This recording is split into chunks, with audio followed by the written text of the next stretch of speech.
नमस्कार, आप देख रहे हैं IBC 24। मैं हूं आपके साथ विजय कुमार पंड्या। शुरुआत करते हैं खबरों की। कोरोना महामारी से निपटने के लिए वैक्सीन का इंतजार अब खत्म हो गया है। Drug controller general of India ने भारत में सीरम इंस्टीट्यूट की कोविशील्ड और भारत बायोटेक की कोवैक्सीन को इमरजेंसी इस्तेमाल की मंजूरी दी गई है। साथ ही मेसर्स कैडिला हेल्थ केयर को भारत में तीसरे चरण के क्लिनिकल ट्रायल करने की अनुमति भी दी गई है। एक दिन पहले ही सेंट्रल ड्रग स्टैंडर्ड ऑर्गेनाइजेशन के सब्जेक्ट एक्सपर्ट कमेटी ने DCGI के पास वैक्सीन को अनुमति देने की सिफारिश की थी। वैक्सीन पर DCGI की मंजूरी पर सीरम इंस्टीट्यूट ऑफ इंडिया के चेयरमैन अदार पूनावाला ने ट्वीट करके प्रधानमंत्री नरेंद्र मोदी और स्वास्थ्य मंत्री डॉक्टर हर्षवर्धन का धन्यवाद किया। PM मोदी ने भी अनुमति मिलने के लिए देशवासियों और वैज्ञानिकों को बधाई दी। साथ ही प्रधानमंत्री ने भी ट्वीट कर देशवासियों के उनको ये बधाई साझा की। उन्होंने लिखा है कि देशवासियों के लिए गर्व की बात है, भारत में बनी वैक्सीन को मंजूरी मिली है। इसके अलावा WHO ने भी भारत में वैक्सीन की मंजूरी का स्वागत किया है।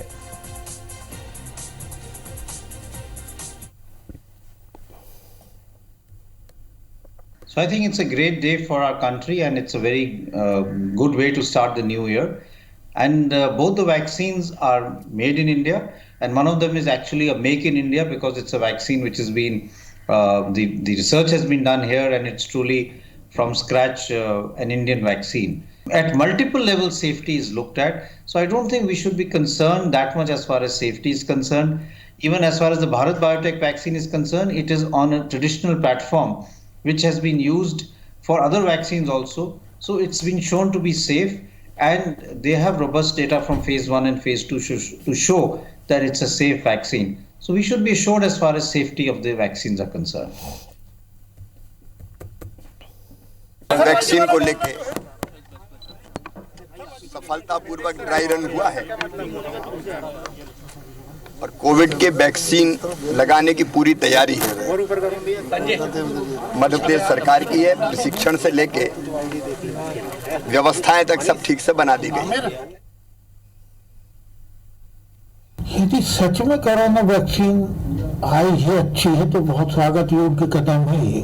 कुछ तो राहत हो यदि ऐसी कोई वैक्सीन आए, लेकिन हमेशा की तरह सिर्फ प्रचार तंत्र का ही उपयोग ना हो, बल्कि हकीकत की जमीन पर उतर के कोई चीज आए तो फिर और अच्छा स्वागत करेंगे।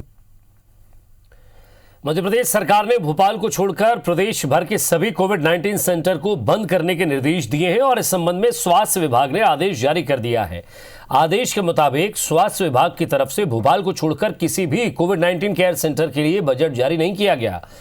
आदेश में यह भी कहा गया है कि अगर जरूरत पड़ी तो इन सेंटरों को दोबारा चालू किया जा सकता है। इसके लिए राज्य सरकार की अनुमति लेनी पड़ेगी। कोविड सेंटर बंद करने के सरकार के फैसले पर पूर्व मुख्यमंत्री कमलनाथ ने ट्वीट कर निशाना साधा है, तो वहीं CM शिवराज ने कमलनाथ की ट्वीट पर पलटवार किया है। कमलनाथ जी का काम ट्वीट करना रह गया है बस। क्या वो ये चाहते हैं कोविड सेंटर हमेशा ही खुले रहें? कोविड पे पूरी तरह से नियंत्रण है। पेशेंट्स की संख्या पॉजिटिव काफी कम हुई है।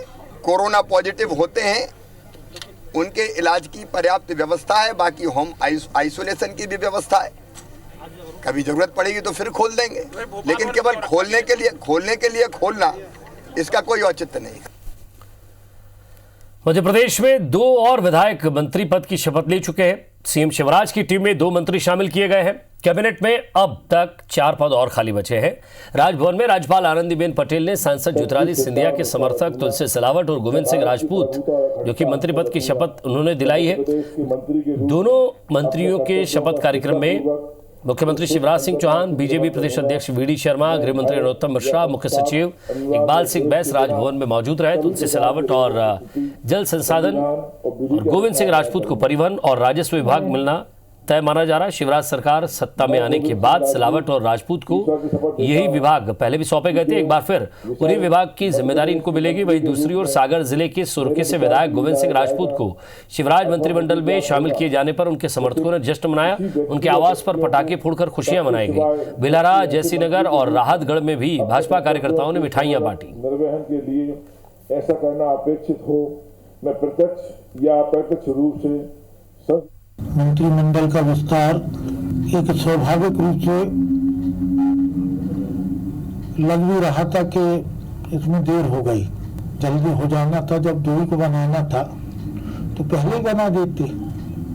इतने दिन इंतजार करने का औचित्य समझ में नहीं आया। मध्य प्रदेश राजभवन में सियासत के 3 दिग्गजों के बीच हंसी ठिठोली और खुशनुमा प्रतिक्रिया देखने को मिली है। यहां प्रदेश के पूर्व सीएम दिग्विजय सिंह ने माना कि सीएम शिवराज खतरनाक मूड में हैं। उन्होंने कहा कि आजकल टाइगर खतरनाक मूड में है। इस पर सीएम शिवराज ने भी प्रतिक्रिया देते हुए कहा कि ये सब आपसे ही सीखा है। वहीं पूर्व सीएम कमलनाथ ने भी प्रतिक्रिया देते हुए कहा कि शिवराज जी, आपका ये मूड अच्छा है। तो एक ही बात सही है। नहीं खतरनाक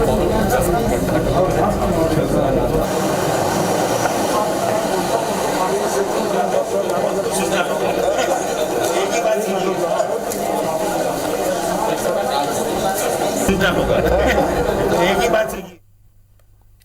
मोहम्मद रफीक ने राजभवन में मध्य प्रदेश हाईकोर्ट के नए मुख्य न्यायाधीश की शपथ ली। राज्यपाल आनंदीबेन पटेल ने उन्हें शपथ दिलाई। चीफ जस्टिस सोमवार को जबलपुर जाकर विधिवत पदभार संभालेंगे।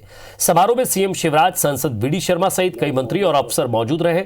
ओडिशा हाईकोर्ट के मुख्य न्यायाधीश रहे जस्टिस मोहम्मद रफीक को मध्य प्रदेश हाईकोर्ट के नए मुख्य न्यायाधीश के रूप में स्थानांतरित करने की अनुशंसा सुप्रीम कोर्ट कॉलेजियम ने की थी। उसके बाद राष्ट्रपति और प्रधान न्यायाधीश की मुहर लगने के साथ ही भारत शासन के विधि और न्याय मंत्रालय ने नवीन पदस्थापना के संबंध में विधिवत अधिसूचना जारी कर दी। मोहम्मद रफीक राजस्थान के शेखावटी के चूरू जिले के सुजानगढ़ कस्बे के रहने वाले हैं। प्रतिष्ठित कायम खानी परिवार में 25 मई 1960 को जन्मे रफीक ने एलएलबी के बाद 1984 में राजस्थान हाईकोर्ट से वकालत की शुरुआत की थी। इसके बाद एक से अधिक बार अतिरिक्त महाधिवक्ता पद भी उन्होंने संभाला। 15 मई 2006 को उन्हें राजस्थान हाईकोर्ट में न्यायाधीश नियुक्त किया गया था। मोहम्मद रफीक जो मध्य प्रदेश उच्च न्यायालय का मुख्य न्यायाधीश नियुक्त हुआ हूँ, सत्यनिष्ठा से मुख्यमंत्री शिवराज सिंह चौहान नए साल के पहले वर्किंग डे यानी कि कल से 2021 वर्किंग प्लान को लेकर कसावट शुरू करने जा रहे हैं। शनिवार को हुई मंत्री और मंत्रालय के अफसरों की बैठक के बाद सीएम शिवराज अब सोमवार को वीडियो कॉन्फ्रेंसिंग के जरिए कलेक्टर कमिश्नर से चर्चा कर जिला स्तर पर इसकी शुरुआत करेंगे। तो अभी हमारी दूरी हाथ धोते रहना चाहिए।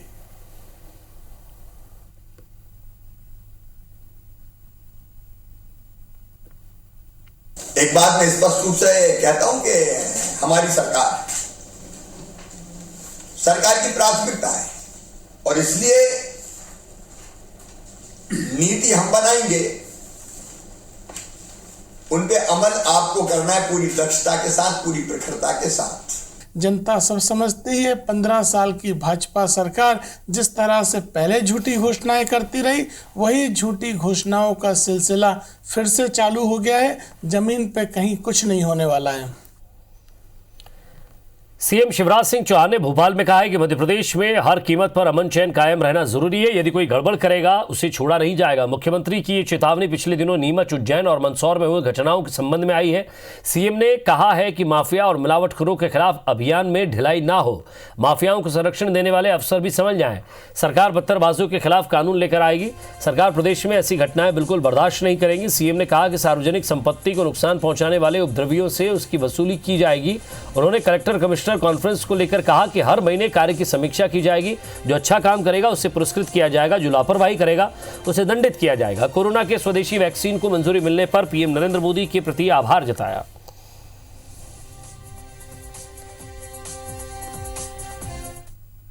पत्थरबाजी करने वाले पत्थरबाज, ये समाज के दुश्मन है। कोई भी हो, भय और आतंक का माहौल पैदा होता है, भगदड़ मचती है, अव्यवस्थाएं होती है। मध्य प्रदेश में रूल ऑफ लॉ रहेगा, कानून का राज। इस तरह के अपराधी साधारण अपराधी नहीं है, इनको छोड़ा नहीं जाएगा। अभी तो मामूली सी कार्रवाई होती थी, अब हम कड़ी सजा का प्रावधान करने के लिए कानून ला रहे हैं, कानून बना रहे हैं। माननीय मुख्यमंत्री जी ने आज ये बात कही है कि हम पत्थरबाजों के खिलाफ सख्त कार्रवाई करेंगे। तो देश में कश्मीर की घाटी पर जो पत्थर फेंकते थे उनको कुचला भारत की सेना और नरेंद्र मोदी जी ने, और मध्य प्रदेश के पत्थरबाजों को कुचलने का काम अब मध्य प्रदेश के शिवराज जी की सरकार और शिवराज जी करेंगे। मध्य प्रदेश में बिजली चोरी रोकने के लिए अब बिजली कंपनियों के पास खुद की पुलिस होगी। इसके लिए हर जिले में अलग से थाने खोले जाएंगे। शासन ने तीनों कंपनियों से क्षेत्र में इन थानों की स्थापना के निर्देश दिए हैं। ऊर्जा विभाग ने इस संबंध में मध्य पूर्व और पश्चिम क्षेत्र की विद्युत कंपनी को पत्र लिखा है। अभी बिजली चोरी के मामले में विद्युत कंपनियों को स्थानीय पुलिस की मदद लेनी पड़ती है।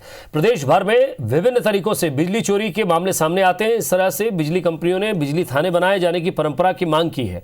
कई बार बिजली कंपनियों को और कर्मचारियों को उन पर हमले भी होते हैं। बिजली थानों में 2 उप निरीक्षक, 4 सहायक उप निरीक्षक, 8 प्रधान आरक्षक और 16 आरक्षक का स्टाफ तैनात किया जाएगा। साथ ही 30 जवानों को थाना कार्यालय में पदस्थ किया जाएगा। बिजली कंपनी की तरह पुलिस अब बिजली पुलिस मिलकर काम करेगी और बिजली चोरी जो है उस पर लगाम लगाने की कोशिश करेगी।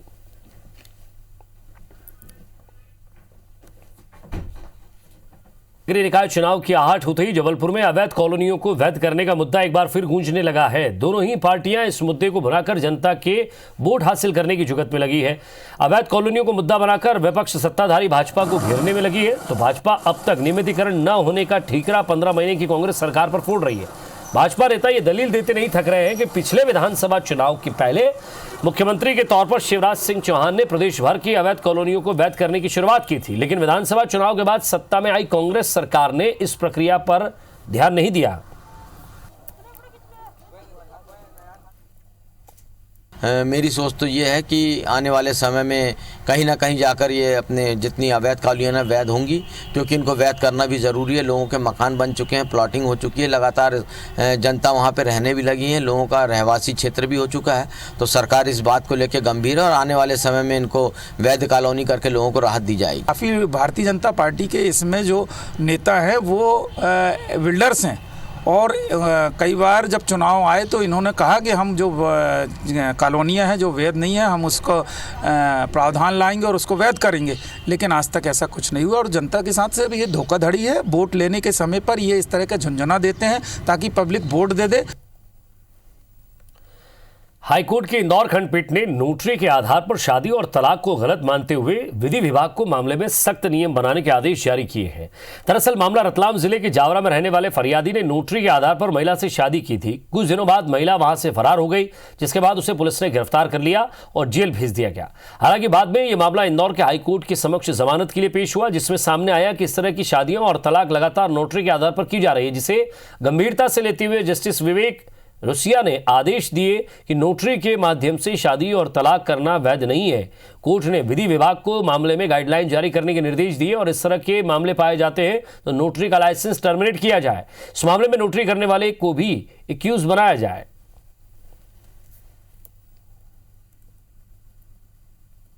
कोर्ट में नोटरी के आधार पर एग्रीमेंट वाली शादी हुई थी, जिसमें एफिडेविट तस्दीक करके और ये कह दिया कि हम आपके साथ रहने को तैयार हैं, इस तरह से, तो इलीगल मैरिज थी।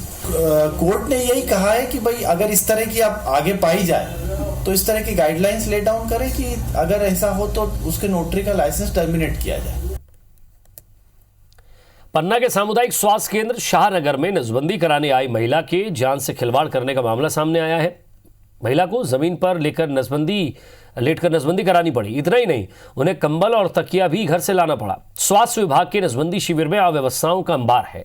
सरकार सुविधाओं को लेकर करोड़ों रुपए खर्च कर रही है, लेकिन व्यवस्था सुधरने का नाम नहीं ले रही है। इस मामले को लेकर जब हमने शाहनगर के सामुदायिक स्वास्थ्य केंद्र के बीएलओ से बात की तो उन्होंने सीधे सीधे इस बात से इनकार कर दिया कि ऐसा कोई मामला यहाँ हुआ ही नहीं।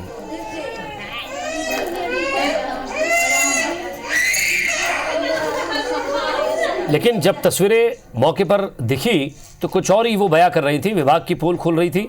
सवाल ये है कि नसबंदी कराने आई महिलाओं के साथ ऐसा खिलवाड़ क्यों किया गया।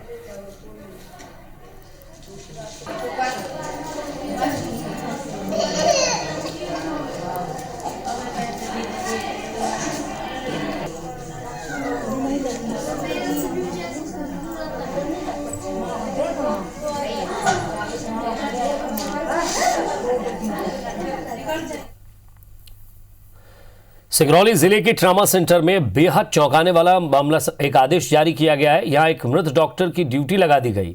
आदेश के बाद हड़कंप मचा हुआ है। कलेक्टर ने मामले की जांच के आदेश दिए हैं और जांच डिप्टी कलेक्टर करेंगे, इसके बाद कार्रवाई होगी। दरअसल 31 दिसंबर को यहां एक ड्यूटी चार्ट जारी हुआ जिसमें डॉक्टर अनिल कुमार यादव की ड्यूटी लगा दी गई। आदेश में लिखा गया है कि डॉक्टर अनिल स्त्री रोग संबंधी कॉल को अटेंड करेंगे और इस आदेश पर बाकायदा सिविल सर्जन, मुख्य चिकित्सा एवं स्वास्थ्य अधिकारी एनके जैन के हस्ताक्षर भी हो गए। हैरानी की बात यह रही कि ड्यूटी रजिस्टर तैयार करने वाले अधिकारी कर्मचारियों को यह होश नहीं रहा कि डॉक्टर अनिल कुमार यादव की 7 दिसंबर को कोरोना वायरस संक्रमण और किडनी फेल होने से मौत हो चुकी है।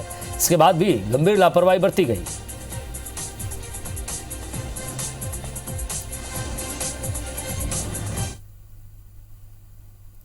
हमने जो हमारे OIC हैं, डिप्टी कलेक्टर हैं, उनको हमने वहाँ जांच करने के निर्देश दिए। जो भी तथ्य पाए जाएंगे उसके हिसाब से जो उन्होंने वो हमें जानकारी प्रस्तुत करेंगे और प्रतिवेदन प्रस्तुत करेंगे। उसके अनुरूप जो है आगे उसमें कार्रवाई उसमें हो पाएगी। इंदौर एमवाय अस्पताल में एक ऐसा घायल पहुंचा जिसके सिर में तीर घुसा हुआ था। घायल की पत्नी को कुछ बदमाश अपहरण करके ले जा रहे थे। जब युवक ने इसका विरोध किया तो बदमाशों ने युवक पर तीर से हमला कर दिया। उपचार के लिए पहुंचा शेर सिंह मूल रूप से बड़वानी जिले के ग्राम बलखड़ी का रहने वाला है। परिजनों के अनुसार भारत और कन्हैया नाम के बदमाश शेर सिंह की पत्नी को गलत नीयत से उठाकर ले जाने लगे। शेर सिंह ने पत्नी को छुड़ाने पर कोशिश की तो बदमाशों ने उसकी पिटाई कर दी और उस पर तीर चला दिए। एक तीर उसके सिर में घुसा हुआ था। हमले के बाद बदमाश भाग निकले। घायल को परिजन पहले बड़वानी और फिर इंदौर लेकर पहुंचे। आज डॉक्टर ने ऑपरेशन करके सिर में फंसा तीर निकाला। इस मामले में पुलिस ने प्रकरण दर्ज कर आरोपियों की तलाश शुरू कर दी है।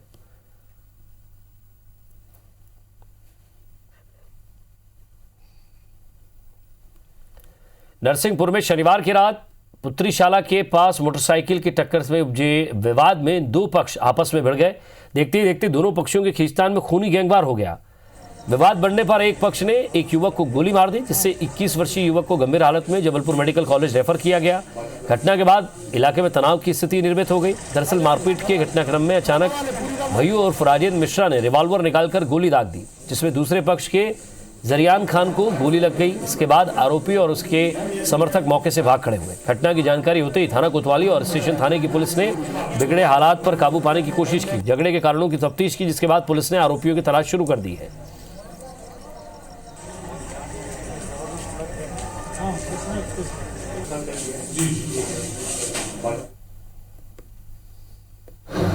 जरियान खान नाम के व्यक्ति को चोट लगी है और इसमें आरोपियों को तत्काल गिरफ्तार कर लिया गया है। मुकदमा दर्ज किया जा रहा है। वैधानिक कार्रवाई सुनिश्चित की जा रही है। कोई भी आदमी हो जिसने गलती करी है उसके खिलाफ वैधानिक कार्रवाई सुनिश्चित की जाएगी। मध्य प्रदेश के पन्ना में एशिया की एकमात्र वैकेनाइज्ड हीरा खनन परियोजना पर्यावरण अनुमति के कारण बंद कर दी गई है। 1 जनवरी 2021 से उत्खनन और प्रोसेसिंग प्लांट बंद हो गया है। टाइगर रिजर्व प्रबंधन ने भी इसे बंद करने का पत्र लिखा है। सेंचुरी क्षेत्र में होने के कारण अभी तक हीरे का उत्पादन करने वाली इस परियोजना को वाइल्ड लाइफ बोर्ड से अनुमति नहीं मिली है। मामला मध्य प्रदेश सरकार के पास पेंडिंग है और केंद्र सरकार की अनुमति के बाद ही चालू हो पाएगी। NMDC की हीरा खदान जो पन्ना टाइगर रिजर्व के गंगऊ अभ्यारण्य अंतर्गत आती है, इस अभ्यारण्य की वन भूमि का रकबा 74 हेक्टेयर में फैला हुआ है, जिसके संचालन की अवधि 31 दिसंबर 2020 को समाप्त हो चुकी है। क्षेत्र संचालन का पत्र मिलने के बाद से ही खनन परियोजना से जुड़े लोगों में हड़कंप मचा हुआ है।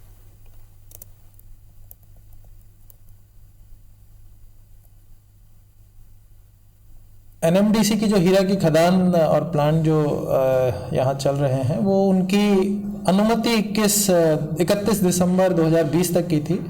जो भी वन और वन्य प्राणियों से संबंधित वाइल्ड लाइफ क्लियरेंस होती है उसके संबंध में उनकी अनुमति 31 दिसंबर 2020 को समाप्त हो गई है। और यही हमने उनको सूचित किया था कि यदि इसमें एक्सटेंशन नहीं किया गया है अनुमति में तो उसके 31 दिसंबर के पश्चात हीरा खदान का कार्य रोक दिया जाए। नीमच में शशांक जायसवाल फर्म पर खाद्य सुरक्षा विभाग की टीम के छापे पर कलर चढ़ाकर कलौंजी का रूप दिया हुआ एक कचरा पकड़ा है। जानकारी के मुताबिक शनिवार और रविवार की रात करीब 11:30 बजे खाद्य विभाग अधिकारी संजीव मिश्रा और प्रशासनिक टीम किलेश्वर रोड स्थित कालका मंदिर के पास इलाके के लिए कुमारिया वीरान रोड पहुंची। खाद्य अधिकारी संजीव ने जानकारी देते हुए बताया कि गोदाम में पहले मशीन के जरिए कलौंजी की सफाई की जाती थी, जिसके बाद सफाई में कलौंजी से निकले हुए कचरे पर कलर चढ़ाकर उसे फिर से कलौंजी का रूप दिया जाता था। मौके पर 50-50 किलो के 40 से 42 कट्टों में कचरे का कलर तैयार किया गया कलौंजी वहाँ पकड़ी गई। इसके अलावा करीब 150 से 200 कट्टे ऐसे हैं जिसमें कलौंजी तैयार करने वाला कचरा भरा पड़ा था।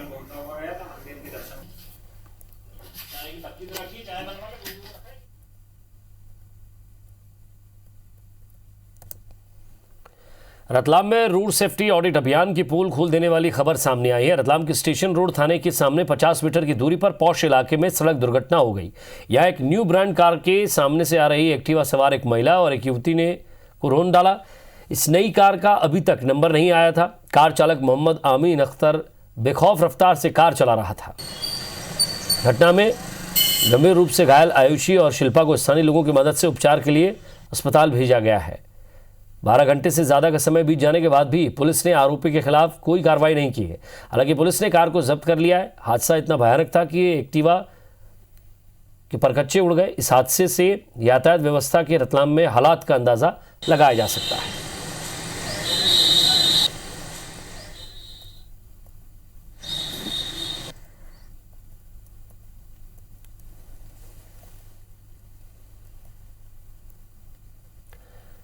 पाकिस्तान से भारत आई गीता पिछले कई साल से अपने माता पिता की तलाश कर रही है। इंदौर के आनंद सर्विस सोसाइटी और पुलिस के संयुक्त प्रयास से गीता को उसका परिवार मिलने की उम्मीद काफ़ी बढ़ गई है, क्योंकि महाराष्ट्र के परभणी डिस्ट्रिक्ट के जिस परिवार ने गीता को अपनी बेटी होने के बारे में जो प्रमाण दिया था वो सही निकला है। सोसाइटी के साइन लैंग्वेज एक्सपर्ट ज्ञानेंद्र पुरोहित जीआरपी पुलिस के साथ गीता को मिलवाने के लिए परभणी पहुंचे थे। वैसे पुरोहित जब भी किसी पेरेंट्स से मिलते हैं तो गीता के संबंध में कुछ ऐसी बातें पूछते हैं जो उसके परिवार वाले बता सकें। ऐसा ही एक बर्थ मार्क गीता के पेट पर बचपन से जलने की वजह से हो गया था। जब इस बारे में पुरोहित ने गीता की होने वाली मां का दावा करने वाली महिला से पूछा तो उसने बताया कि उसके पेट पर जलने का निशान है। जब महिला कांस्टेबल से अंदर कमरे में ले जाकर उसने चेक किया तो गीता के पेट पर जलने का निशान था। फिलहाल गीता ने इन्हें अपना परिवार मानने से इनकार कर दिया है। अब पुरोहित और आईजी दोनों परिवार से डीएनए करवाने की बात कर रहे हैं। हमारा पूरा टीम आनंद सर्विस सोसाइटी का लगा हुआ है, प्रयास कर रही है और आज एक बहुत अब गीता को परभणी जिले में जो पहल फाउंडेशन संस्था है वहाँ पे रखने जा रहे हैं और वहाँ से उस परिवार से बार बार मेल कराएंगे और उसके बाद हम लोग डीएनए के लिए वहाँ के जिला प्रशासन के माध्यम से करा के और प्रयास करेंगे। इसमें अभी तक 3 दंपत्ति आए हैं जिन्होंने दावा किया है। पुलिस की टीम और साथ ही साथ एनजीओ के साथ वो बच्ची को भेजा गया है। वो जाकर के वहाँ पर जो उसकी धुंधली स्मृति में जो चीज़ें कायम है उसके आधार पर तय करेगी कि वो कौन सी जगह उसको उपयुक्त है और जहाँ उसे लगेगा, उसे संभावना दिखेगी, उसके आधार पर फिर डीएनए टेस्ट करा के उसका फैसला किया जाए। और इसी के साथ फिलहाल इस बुलेटिन में इतना ही। नमस्कार।